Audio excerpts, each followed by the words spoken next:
sebelum orang lain. Salah kalau ada orang pintar berbuat baik sama orang lain tapi nggak bisa berbuat baik kepada orang tuanya. Senang menyenangkan orang lain tapi nggak pintar menyenangkan orang tuanya, itu salah. Kalau kepada orang lain suka memberi, ke orang tuanya nggak suka memberi. Kepada orang lain lembut bagus ngomongnya, kepada orang tuanya kalau ngomong seenaknya, semau-maunya. Kalau kepada orang lain butuh bantuan, cepat. Begitu orang tuanya butuh bantuan, melakukannya dengan malas-malasan. Itulah kenapa perlu dalam belajar itu mengikuti konsepnya Nabi Muhammad, biar nggak salah. Kita tidak mengatakan bahwa berbuat baik kepada orang lain itu nggak bagus. Bagus.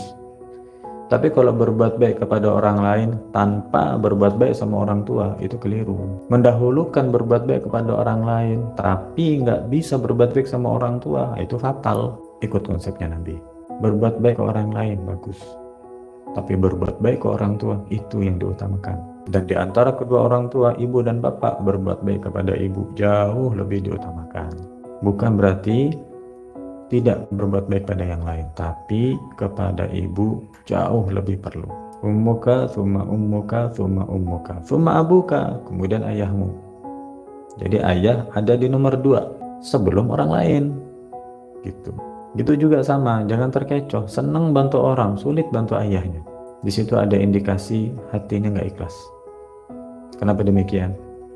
Kita kalau bantu orang itu akan banyak mengucapkan terima kasih kepada kita, menyanjung-nyanjung kita, memuji-muji kita, dan kita senang dengan itu. Tapi kalau bantu orang tua, kan orang tua nggak mungkin memuji-muji anaknya sebagaimana kalau orang lain memuji-muji si anak ini berbuat baik. Kalau yang dibantu temannya, wah panjang lebar temannya mengucapkan terima kasih, makasih banyak bantuannya, mudah-mudahan ini itu dan sebagainya. Dan nafsunya manusia suka dengan sanjungan itu.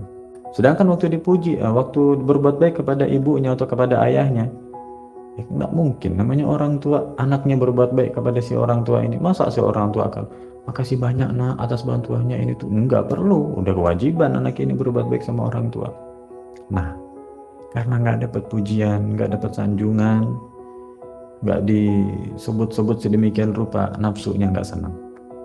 Makanya kalau ada orang gampang berbuat baik sama orang lain, sulit berbuat baik kepada orang tuanya, itu ada tanda bahwa dia ini jangan-jangan berbuat baik sama orang karena riya, karena pamer, karena pengen dipuji, karena suka disanjung, karena dia nggak akan dapatkan itu kalau berbuat baiknya kepada orang tua.